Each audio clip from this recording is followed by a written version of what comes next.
Yes, welcome to the Make America Greta Again podcast. Welcome to the Make America Garrett Again podcast, your cure for the mainstream media. This show is your safe space to talk about persuasion, politics, and the effect they have on your life and liberty. Welcome back, episode 20. So glad to have you here. I guess I need to start off most of all by saying thank you so much for listening to the last episode on our country's issues with Iran. I think that it probably set a record for the most downloads in the first couple of days, and I definitely got more feedback from that than any episode I've ever done. I got so many messages just saying thanks for laying it out this way, thanks for making it easy to understand. And I just want to say thank you. It's amazing to see how this podcast continues to grow. Thank you so much for sharing it with your friends, sending it to family. I have a lot of people who say that they've sent it to family members and that this has been a way to get through to family members who they may not be able to talk to about these things otherwise, and that hopefully we're reaching more and more people. And that has been my goal with this podcast, is to reach as many people as possible and to win those people over just to our principles, that as many people as possible would see that peace, property rights, and free markets are the best possible way that we can live our lives, the best ways to conduct a society, and the best way to interact with your neighbor. And in that way, everybody wins. And right now, this podcast is winning, and I can't thank you enough for that. So I am running on a little bit of limited time. I may have to kind of rush it up pretty quick here at the end, but I wanted to take some time to talk about climate change. And I've been meaning to do an episode on climate change for a little while, and it first came up, late last summer when Greta Thunberg was, kind of introduced to the world, and she stood up in front of the UN and she told them, how dare you? You have crushed my childhood.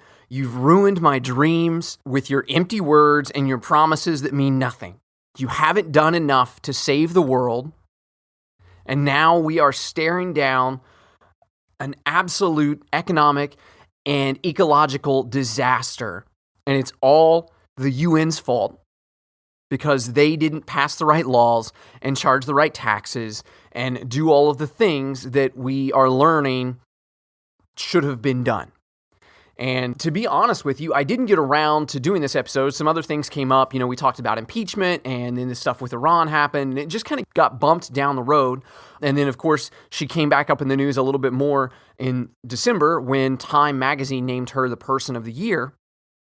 And this kind of thing just keeps coming up. We've had concerns about the climate passed around for 40 years now. So honestly, when you think that maybe I put this podcast off for a couple months, luckily we know that it's still evergreen because we were in the 70s and we were worried about whether the earth was cooling too fast. And then quickly, as we kind of went into the 80s and into the 90s, the concern became more about acid rain and greenhouse gases and whether the earth was warming too fast. And then we got told as these things happened, Al Gore promised us that the ice caps were going to melt by 2014, and that didn't happen. And then we had more catastrophes planned and that things are supposed to be getting worse. And this kind of thing just keeps getting brought up over and over again. And so this issue is something that we have not heard the last of. Greta Thunberg is someone that we have not heard the last of.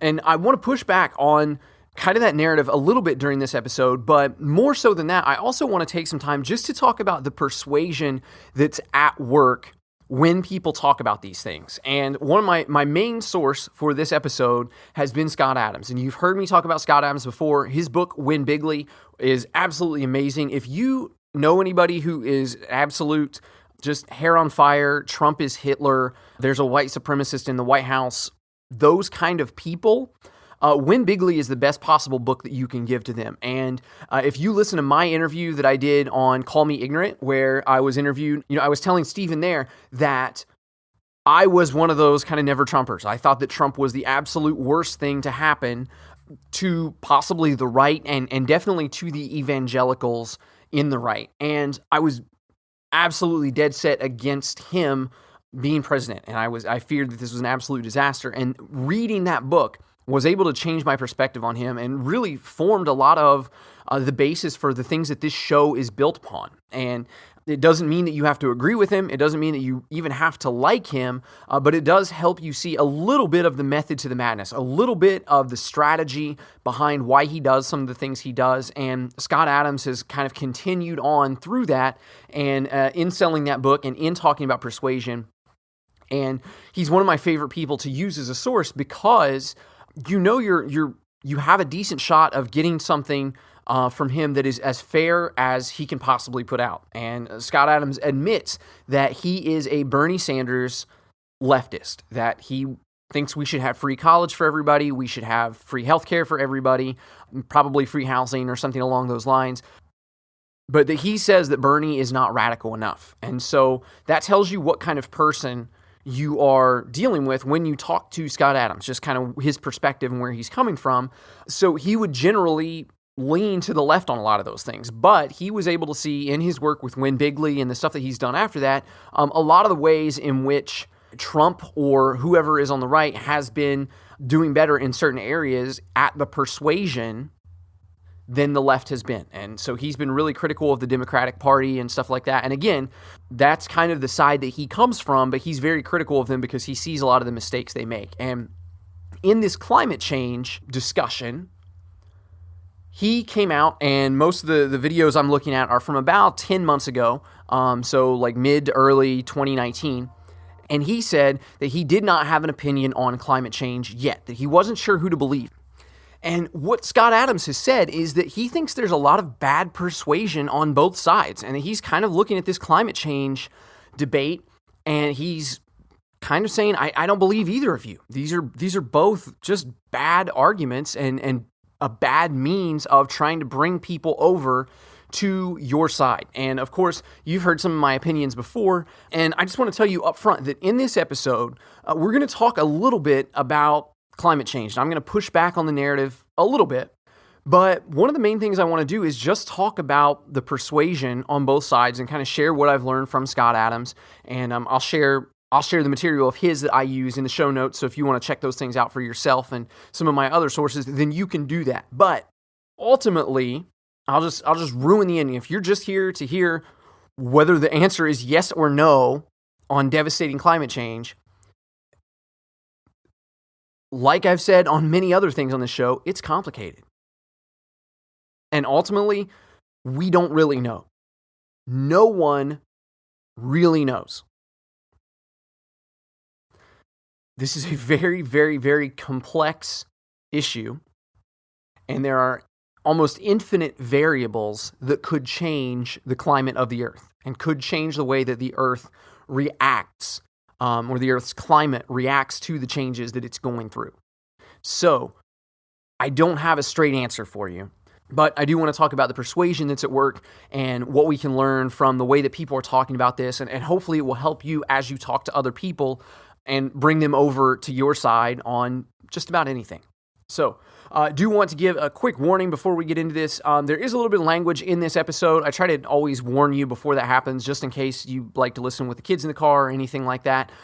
I would consider it to be fairly mild language, probably like a PG-13, but there's just a section here where I am repeating some of Scott Adams' work and some of the examples and the words he's using, and it just seems silly for me to go out of my way so far to go around it. So we're going to use those 4-letter words, and that's going to be okay. Just wanted to make sure that I give you a heads up on that. I like to take the Tom Woods approach on this, that some people are fine with swearing, but just about everybody is fine with not swearing. So it's easier to try to err on the side to be safe so we can get as many people in and listening as possible. So first up, why Greta Thunberg? Why is a 16-year-old Swedish girl who has dropped out of school now to protest climate change, why is she being used as kind of this poster child or, this symbol of climate change awareness?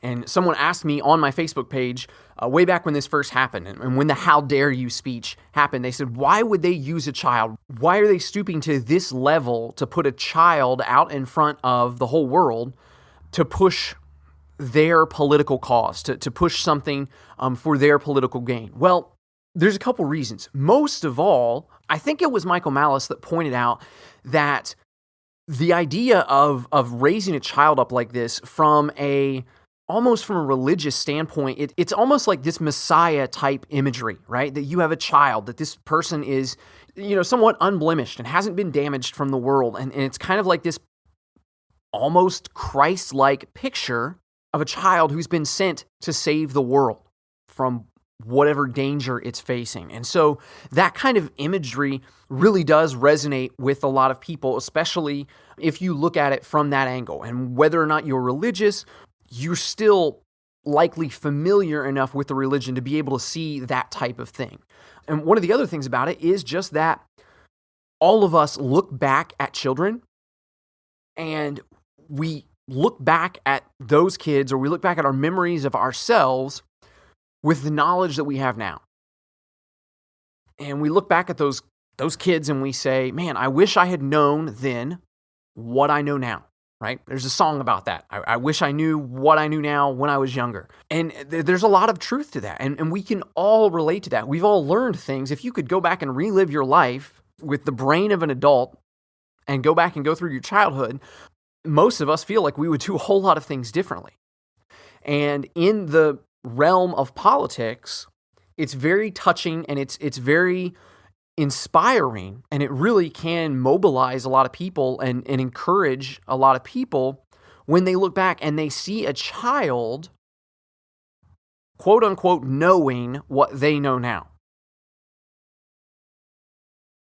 People can look back at that and they could say, man, when I was in high school, when I was 15 or 16, I was just worried about chasing girls, or I was just worried about making the varsity basketball team, or whatever your hobby may have been that was probably kind of childish because you were a child.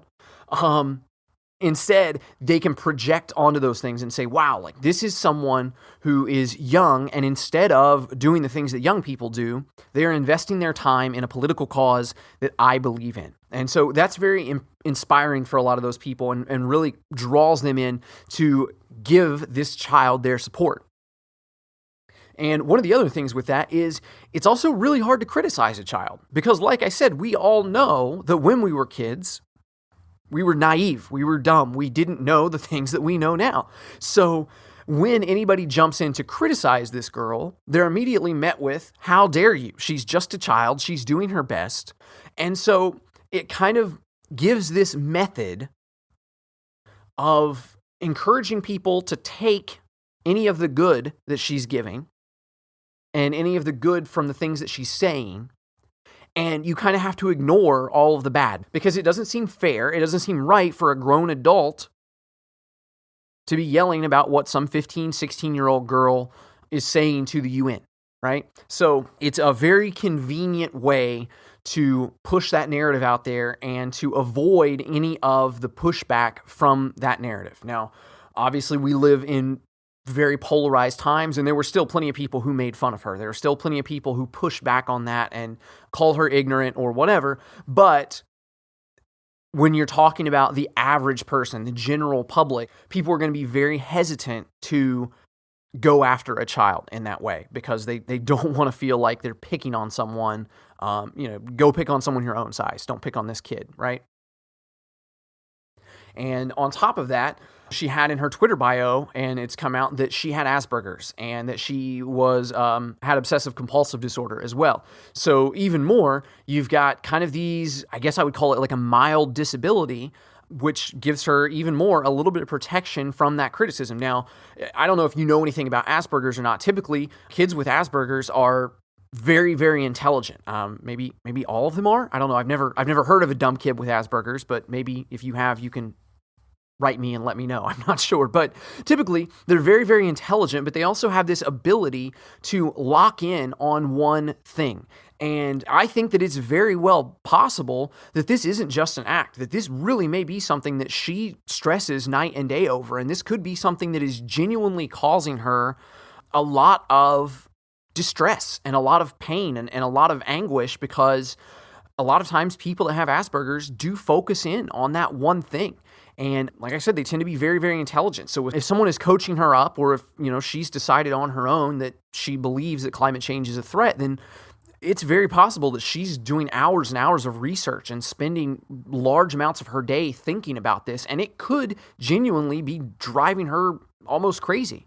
I think back, there was a guy that I went to college with that had Asperger's, and he would come into my dorm room, and I would be, playing a game or working on my homework or something, and he would come in and he would tell me about a video game he had been playing. And he would start at the beginning and he would say, you walk in and this is the cutscene that plays, and you're in a castle and there's a princess and you have to rescue this, and then this guy takes the princess and you go after her, and so he says this and you say this and this other person says this, and then you go after them. And we go into the first level and you have to go to the left and then you have to go to the right, and then there's this guy here, and he would walk me through. And a lot of times, admittedly, I would kind of zone out a little bit because he was going on for a long time. And 45 minutes to an hour later, a lot of times I kind of pop in from being zoned out and realize that he's still talking about this game. And he would go through from the very beginning of the first level, and he would go through the entire campaign of the game, and he would tell me every single enemy that he fought and every boss that he beat and what happened in each cutscene and what happens when you get to the final battle and what they say and how the game ends. And he knew all of it, and it was incredible. And so I don't know anything about Greta Thunberg personally, but I do think it's very possible that she may share a lot of those same traits, that this may be something that she is incredibly passionate about and does cause her a great amount of grief. And so for that, I try not to jump on her too much. I try not to push back on her too hard, and instead kind of offer, my empathy instead of just calling her, a stupid child or a plant or an actor or anything like that. One of the other things I do want to point out is that there's got to be somebody behind her. I don't know who. I didn't do the research because I honestly don't really care that much. But there's somebody who's got to be funding this, right? Somebody is paying to take her around on this yacht all over the world and to visit these places. And somebody was able to set her up in front of the UN so that she was able to get a time slot to give a speech to these people so that this could go viral and this could go all over the world. This doesn't just happen by accident. Trust me, I've been asking the UN to let me speak for years, and I have, some how dare yous of my own to give them, and they don't want to hear it. They're not setting me up. But the same thing happened after the Parkland shooting with there was David Hogg, and there was it was the Latin American girl that was with him a lot, and they were organized. There were adults who came in and organized their marches and organized their rallies and helped him get spots on CNN and MSNBC so that he could talk about gun control. And they were coached and they were given instructions on how to form this movement. And so there is no doubt in my mind that there is somebody with Greta helping her out, helping her to do these things and organize these things to make it have as much impact as possible. So that's all that I think I have to say about Greta, but I did want to just talk a little bit about where she's probably coming from and to just kind of offer a little bit of empathy for her to say that, it's very well possible that this isn't just an act for her. Now, Scott Adams talks a lot about persuasion, and one of the things that he says, like I mentioned earlier, is that he thinks that both sides are giving some very bad persuasion in the climate change argument, and that one of the kind of setting up a lot of the narrative from typically the left. We'll just say the left here. You know who I'm talking about when we talk about people who are worried about climate change. And I tweeted a screenshot from one of Scott Adams' videos where he made this little chart. And he's talking about how one of the persuasion problems in the climate change argument is that both sides are talking to each other in their own language, right? So the left is using the left's language to try to bring the right to their side on this climate change debate. And the right is talking in the right's language to try to bring the left over. And people just don't hear it well. And I've talked about this in this show before as well, that, for example, someone on the left has the perspective, which is, I would say, a reasonable perspective. They would say something like, this country has a lot of money, and we are a very wealthy country, and there's no reason that we shouldn't be able to find a way to pay for the homeless to have homes, and to pay for everyone to have health care, and to pay for everyone to have a good education, because we have a lot of money. There should be enough to go around. These things should be possible. Okay? That's a fair assessment of the world. Okay? I think that that's a reasonable thing. Now, the reaction that you get from the right to something like that is, instead of being kind of emotionally appealing, the right tends to be very fact-based, right? You got your Ben Shapiro saying, facts don't care about your feelings. And someone on the right is going to respond to that and say, yes, public education is too expensive. Not everybody can have it. There's not enough money to go around for everybody. Healthcare should be only for the people who can afford it. And there's not enough money to go around. And those things are too expensive and they'll never work. And that's just the end of the story. You've got to give up on it. And so you have one side talking about this emotional appeal to these issues. And then the other side is just stuck just in the bare, cold facts. And like I've said in this podcast before, is you have to be able to find common ground with people and to meet them in that spot. And so when we talk about things like in this example, in healthcare, instead of just saying like it's too expensive and it's not going to work and it's dumb, that we talk about the way that when the government intervenes in these things and tries to even the score for certain people, that it actually hurts the people that it's trying to help the most. And so now we're not just talking about facts and figures, and we're not just telling them, sorry, kid, there's not enough money, it's never going to work, but we're actually showing them that, for example, in healthcare, when government steps in, oftentimes the wait is longer and the service is worse and more people are harmed than helped by it. And so much the same way in this climate change debate, you've got the right and the left talking to each other in terms that the other doesn't understand. And so if you've got a chance, feel free to go to the show notes and click the tweet of mine that I posted with the screenshot from Scott Adams. And he's got a chart, and he's got 3 of the main arguments that climate change alarmists or people who do believe that climate change is a genuine threat. And he's got 3 of their main arguments and how younger people or journalists look at those arguments, and how someone who might be older or someone who has business experience will look at those arguments. So the first thing that he lays out is a hockey stick graph. You've got a graph, and if you can picture the hockey stick in your mind, it is generally pretty flat, maybe a gently sloped up or down. And then all of a sudden, in kind of this recent memory, the curve completely swoops up to make the bottom of the hockey stick. And when you have something like that, in this case, you're talking about the weather or the temperature, the average temperature of the Earth, then you look at that graph, and what he says is when you are young or you're a journalist, what you see is, wow, that's pretty persuasive. I can see right in front of me that that's going down and that it was trending flat or down, and then all of a sudden it curves up, which means something big has changed and there's a problem that needs fixed. Instead, the word that he uses if you are older or you have business experience is, that's bullshit. So anyone who's been subject to a lot of these sales pitches or this kind of thing can see that someone is tweaking the numbers or someone is probably doing something dishonest to make that graph change so drastically. That generally, a lot of data seems to be a little bit more predictable than that, or a little bit more rational, and that it's not so simple as things just changed recently, so we need to make a change to fall in line. Now, it doesn't mean that it's not true. He's just talking about the persuasion of it. So it looks persuasive to young people or journalists, but to older people or people with business experience, they say, no, this looks like bullshit. I don't buy it. The second example he gives is prediction models. Our prediction models show that at the rate things are going, blank is going to happen. Climate change, the prediction models show that within 100 years, our climate is going to be almost unlivable. And a young person or a journalist says, that sounds pretty persuasive. On the other hand, an older person or someone with business experience, like he says, that's bullshit. They understand that you can put whatever you want into a computer program and you can set the variables the way that you want them. And the variables do have to be set in a certain way, right? You can't just let a computer program run on its own. You have to give it some kind of starting point and some kind of trajectory. You have to give it something to predict off of. And so if our prediction models show blank, as a business person or an older person, all they see is, that's bullshit. You're just trying to sell me something, and I'm not buying it. Those are your predictions, your models, not mine, not someone I trust. Once more, not saying that this proves or disproves climate change as a threat, but just saying that it's poor persuasion on the part of the left.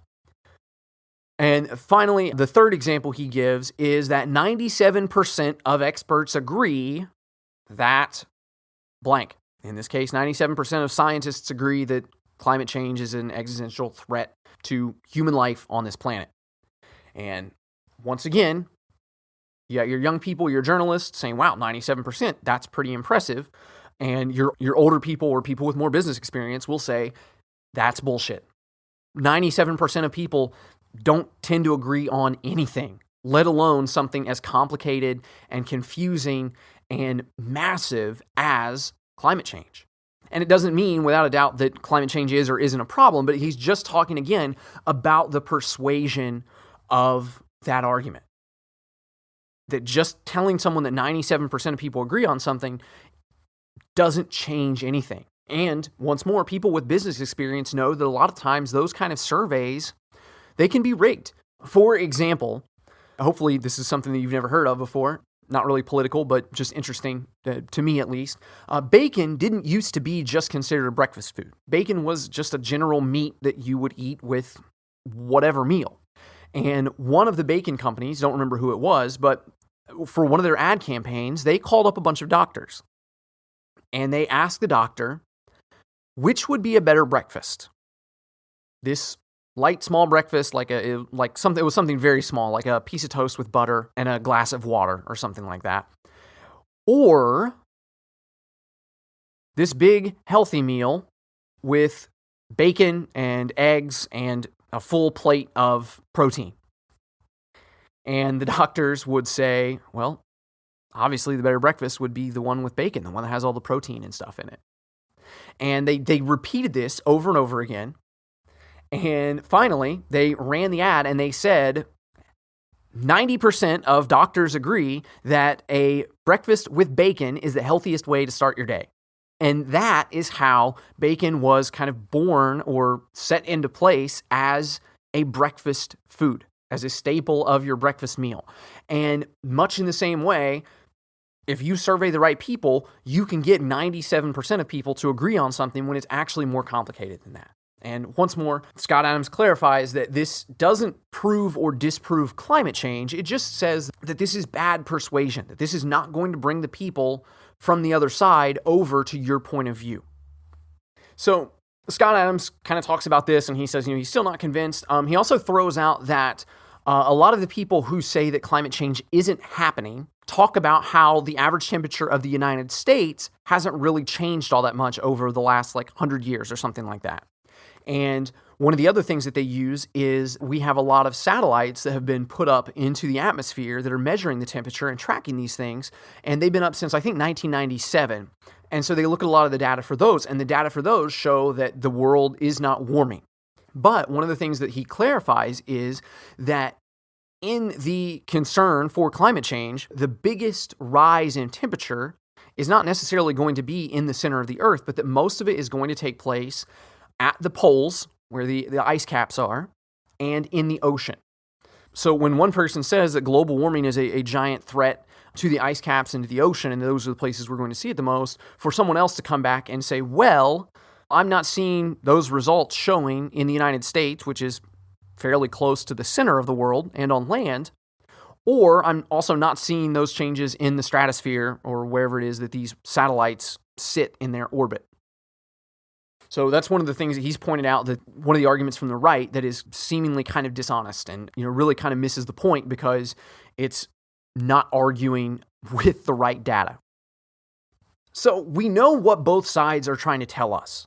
We hear that loud and clear, and as Scott Adams points out, neither side is doing a very good job of pulling us over to their side. But how do we get to the truth? How do we know if this is something that we genuinely need to be worried about or not? Well, Scott Adams, he reaches out and he interviews a guy. I can't remember his first name, but his last name is Shiva. He's got a doctorate in several fields of science. He kind of gives his qualifications, and Scott Adams does a really good job of pressing back on Dr. Shiva about a lot of the conventional claims and a lot of the things that people talk about in the debate about climate change. Probably the biggest thing that I can give you from this interview is that climate change is the one area of discussion where the academic world has essentially told the scientific world the results of their studies before they've ever happened. That they have decided, the academics have decided that climate change is real that it is happening, that it is an existential threat to human life on this planet. There is no denying it, that the science has been settled, and that we absolutely have to make massive changes to our economy and massive changes to our industry and massive changes to the way the world works, or else plenty of us are going to be dead within 100 years. And that we only have a few years now to take action. Now, as a scientist, that's fine as a hypothesis. But when you talk about the scientific method says that you come up with your hypothesis, you guess this, and then you test it. Then you try to see if the things that you think are happening are really true. And what's happened in this climate change debate is a lot of times they will take any of the results to the tests that show that they're right, any of the results that show that the Earth is warming or that CO2 levels are rising or whatever it is. But then if something comes back and it doesn't prove what they've already decided to be right, then they throw that data out. They find an excuse to say, well, this doesn't count or this was abnormal, so we're not going to count it. And Dr. Shiva explains that because the academic world has taken over this in such a way that scientists have sort of lost their freedom to tell the truth in this. And that if they do come out and they do press back against the narrative of climate change, if they do press back against what the world has already been told is happening, then they lose their funding. They lose their jobs. A lot of them have written editorials or whatever for various media, and they've lost their posts there.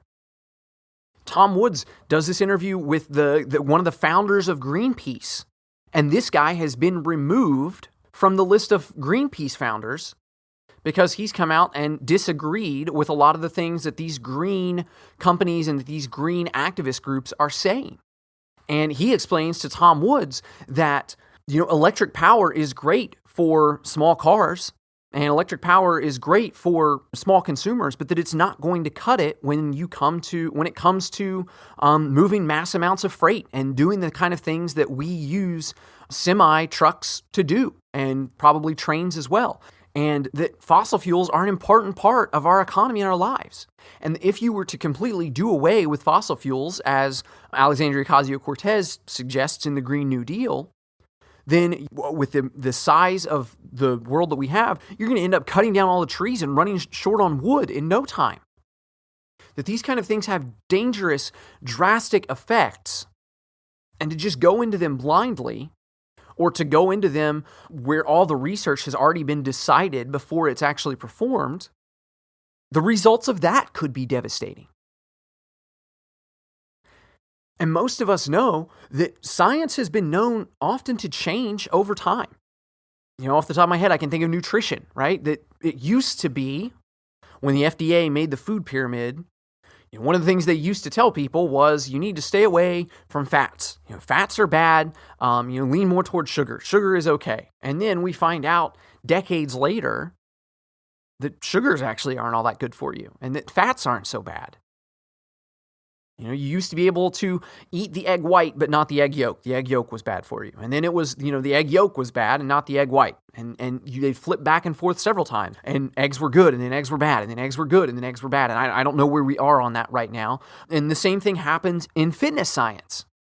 They're still learning, and they're still changing their opinion every couple of years about what type of exercise is most helpful for you to lose weight, or what type of exercise is most healthy to get you in shape. And, they used to think that you needed to do a certain amount of cardio before you did any heavy lifting, that would help get your heart in the right place and help you burn the right amount of calories. And now they're finding out that that's not necessarily true. And that's okay, because part of science is just going off of the best understanding of things that we have at the moment. The Earth used to be flat. The sun used to revolve around the Earth. These are things that people believed. And when they got more information, they learned to change it. And unfortunately, one of the things that Dr. Shiva explains in this interview, and Scott Adams does push back against him pretty hard, and one of the things Dr. Shiva explains is that the science is still undetermined. That we're not sure if the climate is changing or not. We're not sure if the temperature is rising or not. One of the really interesting things that he pointed out was that cirrus clouds can actually expand and retract, almost like the pupil of your eye does when it wants to bring in more or less light, that cirrus clouds can do this to regulate the heat on the Earth. And that when we run these climate models, trying to forecast what the temperatures are going to do, one of the things that they don't take into account is what those cirrus clouds are going to do. And he explains that it's very well possible that if our Earth is raising in temperature, that those cirrus clouds can actually change their shape and change their form in a way that dissipates that heat better and actually helps work this amazing ecological thermostat to continue keeping the temperature at the right place for what the Earth needs. Bob Murphy does an interview with a lady. Her name is really hard to pronounce. I'm not even going to attempt it. But one of the things that she explains is that there's not even enough power in the current supercomputers to run the kind of forecasts and projections that they really need to run to get an accurate reading on these things. Like I mentioned earlier, there are almost infinite variables, and that those forecasts that those computers run need to take into account the temperature of the water and the temperature of the air in between and all of the water droplets in the clouds, and that trying to combine all of those things into ones and zeros that the computer can run and process and forecast, the computers just aren't powerful enough yet. So when we look at a lot of these forecasts that tell us that the temperature is going to rise, we are relying on way too many guesses that someone has had to fill in for the computer because it doesn't have the power to try to figure up a lot of those things on its own. And if you're trying to run a forecast, you are absolutely at the mercy of the person who is giving that forecast a place to start from. I guess the final thing that Dr. Shiva pointed out was that climate science wasn't really a thing until a lot of this panic over climate change happened. And suddenly grants start rolling in for these types of things, and the funding changed, and most of the funding now comes from the federal government instead of being shared around from a lot of places like it was before. And so now, in order to get your funding, you have to be sure that you're saying the right thing so that no one cancels you. And of course, if you say, I studied climate change and it's not a big deal, well, no one's going to give you more money to study it, because even if you were telling the truth, that kind of settles it, and that tells us that we don't need to spend a whole lot of time studying it anymore. So the funding encourages people to go into that, and it encourages people to come up with the quote-unquote correct conclusions, which, as we've learned before, even the correct conclusions that science comes to can sometimes change. And Dr. Shiva kind of jokes at the end of it, and he says, I encourage all of the listeners to go into climate change. Make your own nonprofit, make your own think tank, because there's lots of money out there to be given. And essentially what happened was a new sector of science was created to which people were able to flock to, whether or not they had any of the credentials to do it. But if you're the first one, or one of the first ones to go into a new industry, well, then you get to pretty much claim that you're an expert on that. And he said that that's one of the ways that people like Al Gore or people like Greta Thunberg can stand before the UN, can stand before our federal government or whoever, and warn us of the catastrophe that is imminent if we don't use our money and use our economy in a way that they see fit. It's also interesting that one of the other things that they talk about is that when you look at something like the Green New Deal, that it's not just about climate change, but that it's going to absolutely rearrange the way that our economy looks for poor people and for women and for minorities, and that this is also going to bring all of them, lift them out of poverty or lift them up from whatever oppression they are getting from our current system. And as I think it was I can't remember if it was Michael Malice or Tom Woods that pointed out, like, if there were an asteroid headed toward the Earth, and we knew that we had 2 months to live or something along those lines, wouldn't your main concern be the asteroid? Wouldn't you want to just take a break for a minute and say, okay, maybe we can deal with minimum wage after this, but right now we just need to survive? But instead, what happens with a lot of these climate change proponents is that we're going to solve climate change. Oh, and by the way, we're going to solve whatever systemic oppression that we believe is out there. We're going to save women. We're going to save minorities. We're going to save whoever we think needs saving while we save the world from the climate. Just a couple quick other things while I'm thinking about it.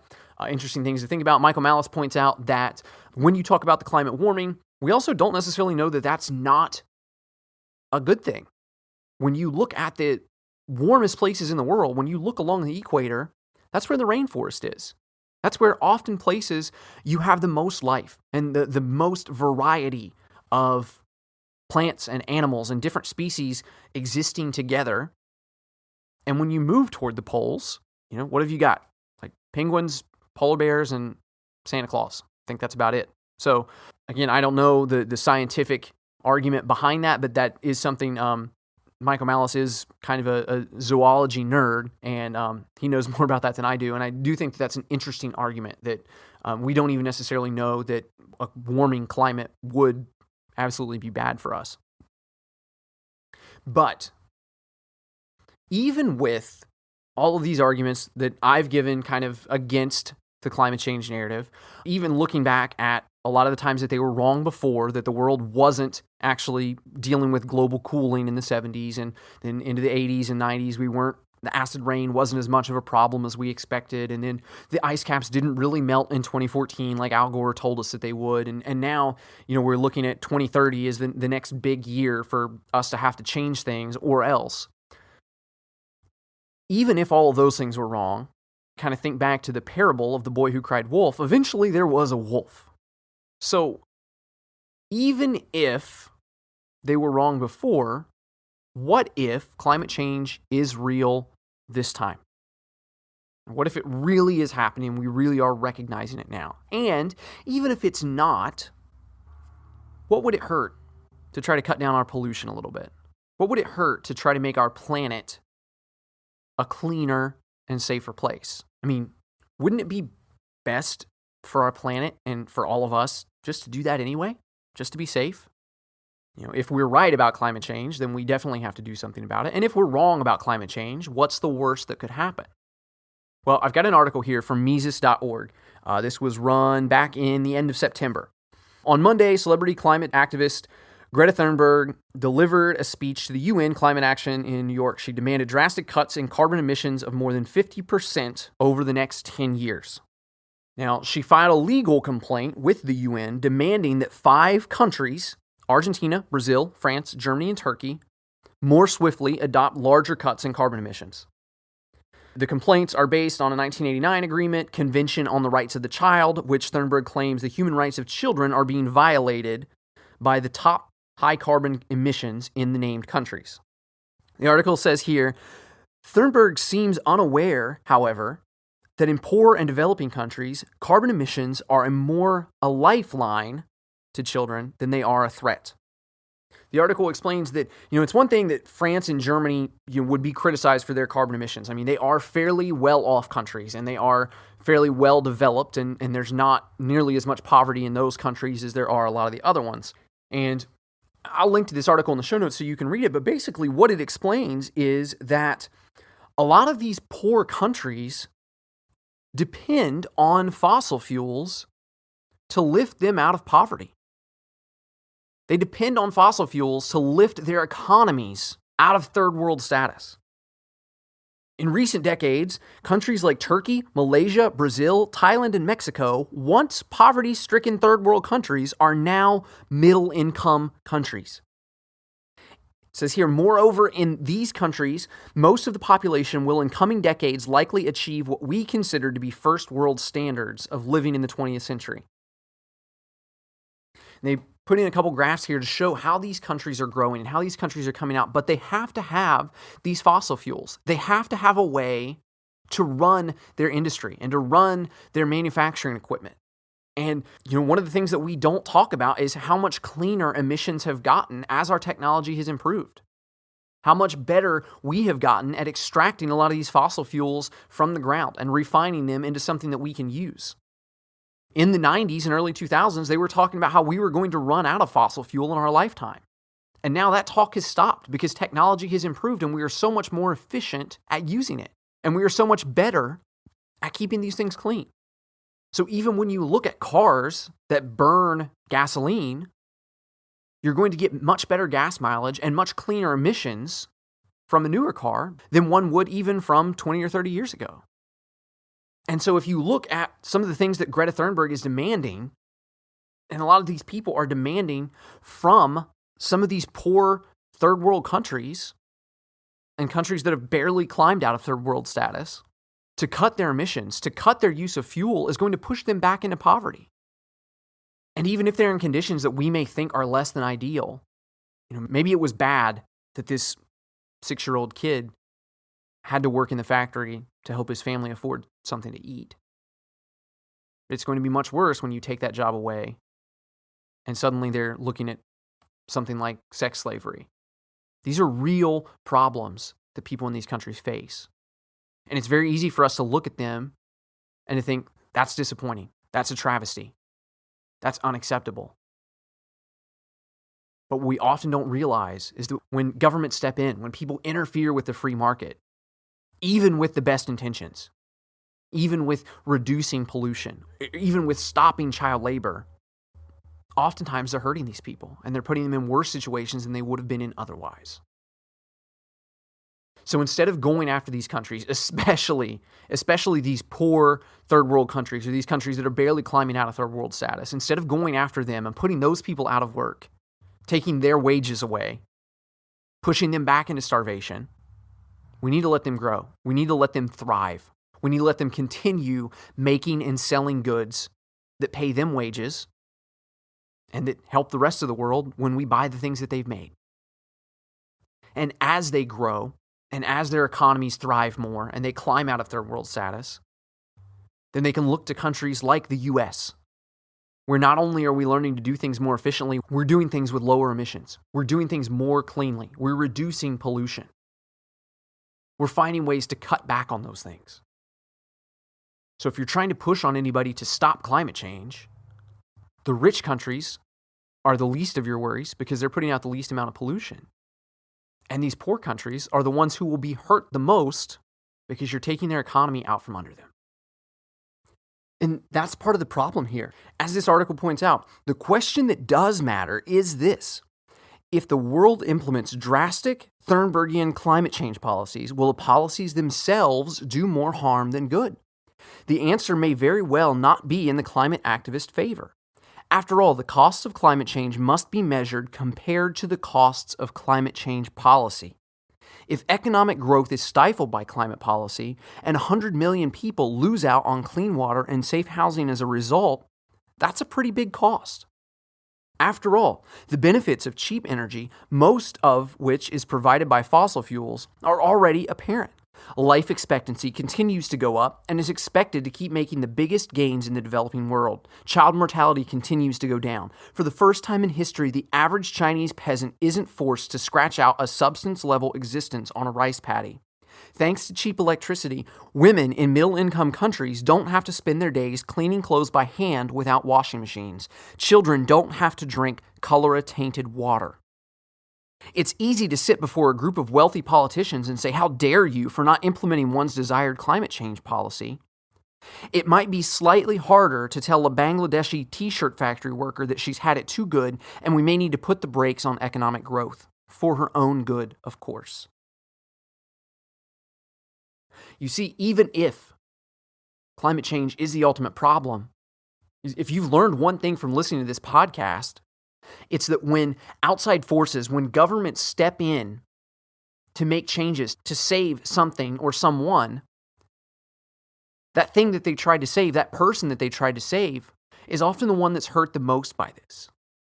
So I'm not arguing that we shouldn't take better care of the planet. I'm not arguing that we shouldn't keep trying to become more efficient and more clean and more green.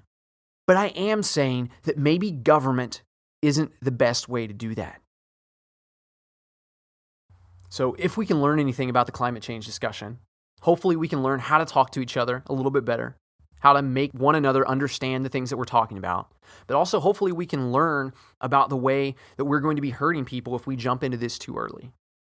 And we learn about how science is kind of being shorted by not being allowed to truly observe and study this issue, to understand whether or not we have a problem, and then to genuinely try to figure out what to do about it. And if it is an issue, which we don't know because it's very complicated, but if it is, then there's got to be something better that we can do than to simply tax the rich and to destroy the poor. Hey, I'm out of time. Thank you so much for listening to this podcast. Thank you for subscribing. Thank you for sharing it. If you like it, feel free to send it to a friend, take a screenshot and post it on your Instagram. Let people know that this is your favorite political podcast and that we are doing great things on this show. As always, you can follow me on twitter.com/GarrettAgain, facebook.com/GarrettAgain. You can support me on Bitbacker. My name on there is Garrett Again. And you can email me, garrettagain@pm.me. As always, Garrett just has one R in it. And I want to thank you so much for listening. And I can't wait to come back with another episode and we can find some more to talk about. Until then, stay kind, stay vigilant, stay free. Get out of here.